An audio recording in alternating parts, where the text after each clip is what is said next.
What's good, family? I'm right back at it again, putting together another fun facts project for the internet. And today you will see me illustrating one of the greatest singers of all time, Whitney Houston.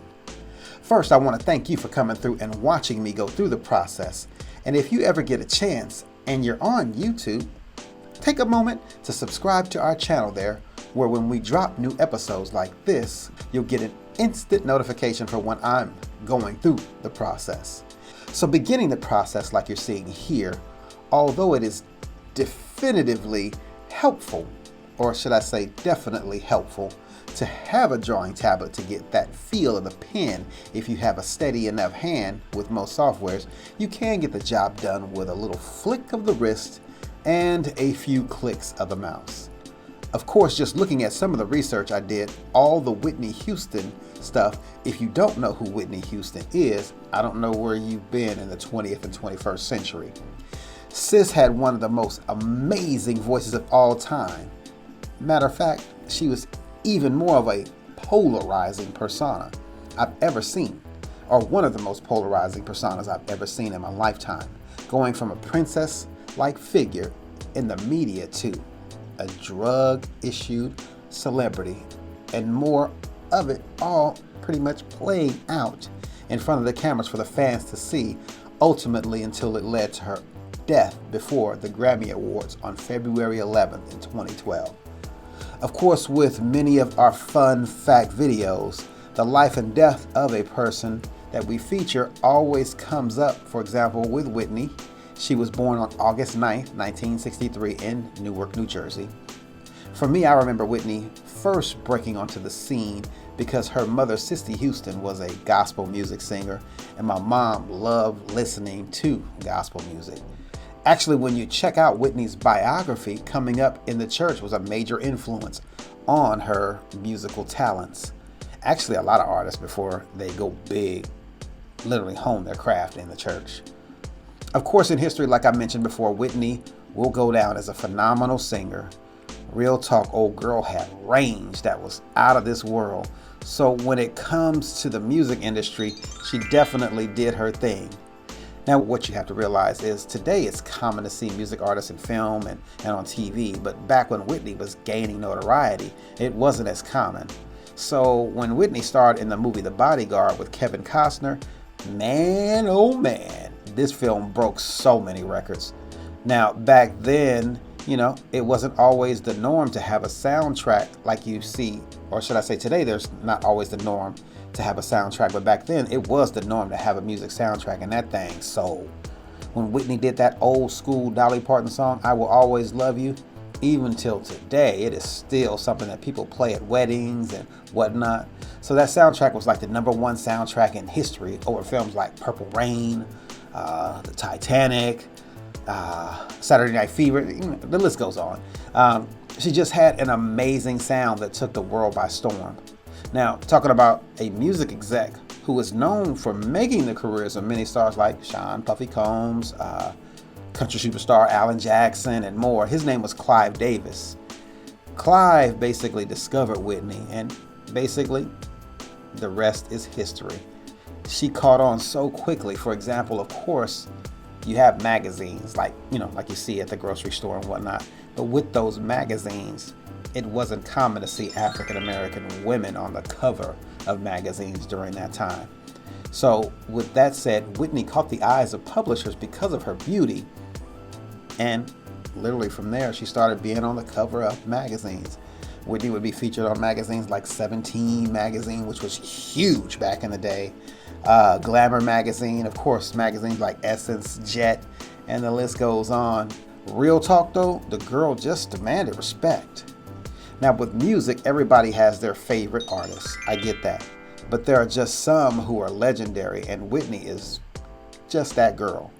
For example, with her debut album, it broke so many records and stayed on the charts like forever.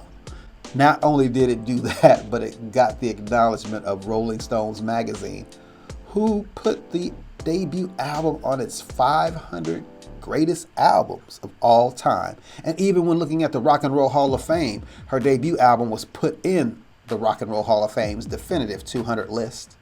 Once again, Whitney was just out of this world with her sound, and even recently with the Rock and Roll Hall of Fame nomination, induction. I mean, it's just, the list goes on and on.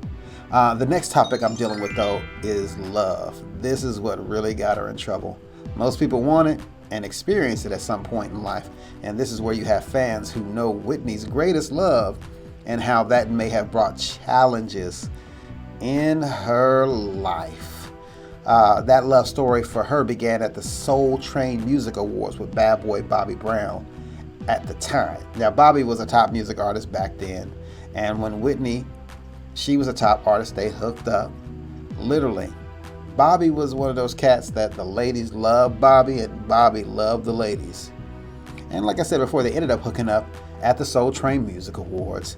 And this love affair would take us all on one of those media roller coasters we'll never forget. Up and down with gossip and tabloids.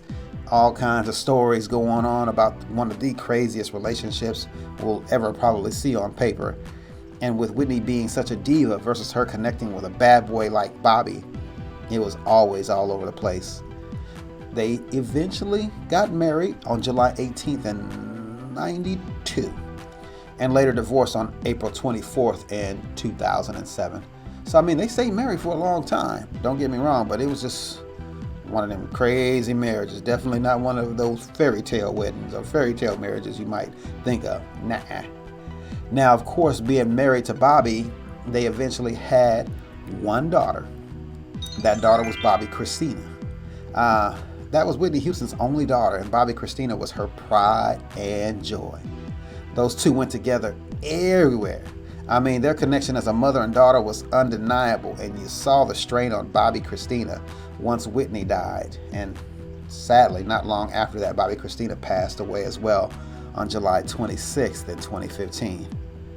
Just thinking about their story is so tragic, but it's a mother-daughter love that will be remembered throughout music history. Of course, with Whitney being so successful in the music industry, I'm sure if you walked into Whitney's house, you would see tons of awards. Whitney might as well have been the award show queen, picking up awards like Grammy Awards, Emmy Awards, MTV Video Music Awards, People's Choice Awards, Billboard Awards. And if I kept going, I wouldn't have enough time to do this video. Long story short, this girl was highly decorated with awards throughout the music and entertainment world, and it just goes to show how talented she was at being such a gifted entertainer. Now, when doing our research and checking out the facts, I have to take it back old school. And with her father-daughter connection and her nickname from her father, this one was pretty cool. If you know about babies, babies can be fussy, and that is where she literally got her nickname, Nippy, from her father. Basically, when Whitney got fussy as a child, she would kick her blanket off, and that's where Pops named her Nippy. Now, that's pretty cool, because think about it. A lot of us probably have nicknames. Like if you go to my family reunion, they're not going to call me Frankie. They're going to call me by my first name and my middle name, all together like one word. So kind of same thing. That nickname is more of a family tradition that you might not know somebody by at work or at school, but it's that inside family thing. Now, with Whitney dying from a drug overdose, another iconic music artist that passed away due to drug uses was Michael Jackson. So I had to use this fact about Michael actually reaching out to her record label in 1987 to try to do a duet with Whitney Houston. So, kind of long story short, Michael wanted to collab with Whitney, but that is where the record label shut it down, and it never happened. So it's kind of like one of those scenarios where, you know, what shoulda, coulda, woulda happened with a record from Whitney and Michael. I mean, man, that thing sure could have broke records, but like I said, I guess we'll never know because the record label wasn't having it. Okay, so thinking about childhoods and how we all dream about what we want to be when we grow up, it's funny to think back to what our dreams were. Whitney had dreams as well, just like us. And before Whitney found her gift as a singer, she actually wanted to be a school teacher when she grew up. Another interesting dream she had as a child was being a veterinarian. So can you imagine a school teacher like Whitney Houston and what she would do at an assembly to shut it down for the kids? That would be crazy.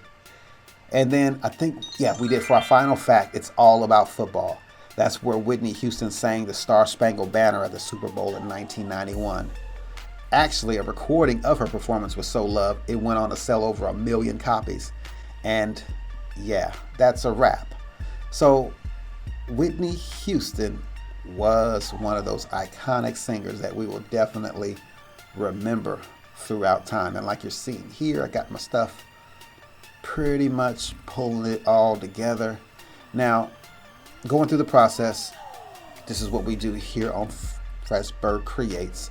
I show you my digital art, our fun facts, and we pull those all together about Whitney Houston today. I hope you enjoyed hanging with me, getting into the research process. Most of my work was done in Clip Studio Paint, and then I did use Adobe Illustrator there as well. So I had a good time. I hope you like the art here. The full cartoon is coming on YouTube up next. Big shout out to my people down at CMAC, and that's a wrap for me. If you like what you saw, like I said earlier, check us out on YouTube and definitely subscribe to support. I'll see y'all next week. Have a great day.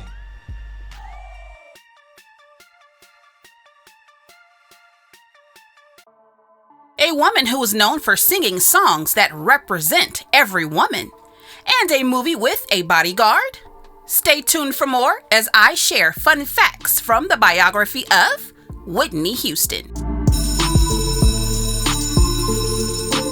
Starting off, Whitney Elizabeth Houston is a famous singer and actress born August 9th, 1963 in Newark, New Jersey.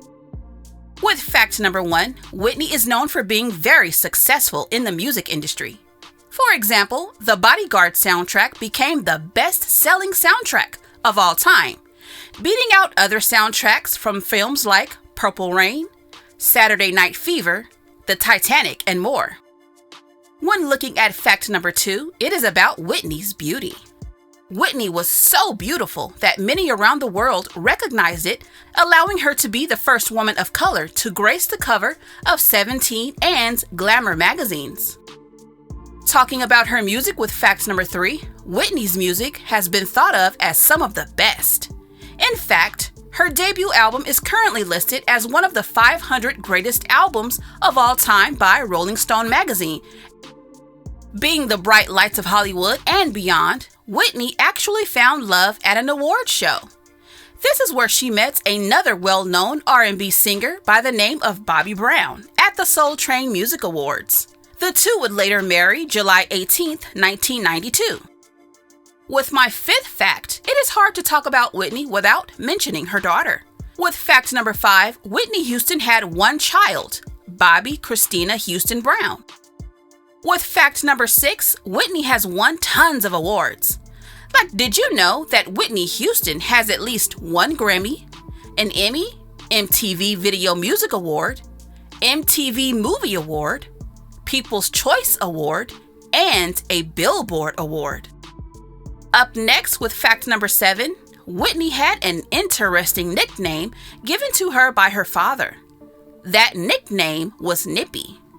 This came from Houston getting upset as a baby and kicking off her blanket. So her father would call her Nippy.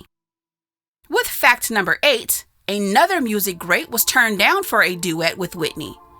That music great was Michael Jackson.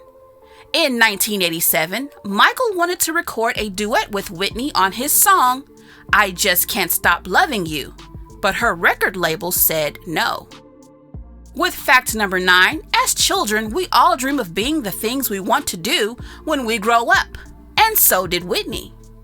Whitney dreamed of becoming a school teacher because she loved children and even dreamed of becoming a veterinarian before she discovered her gift for singing. With our final fact, it is all about football.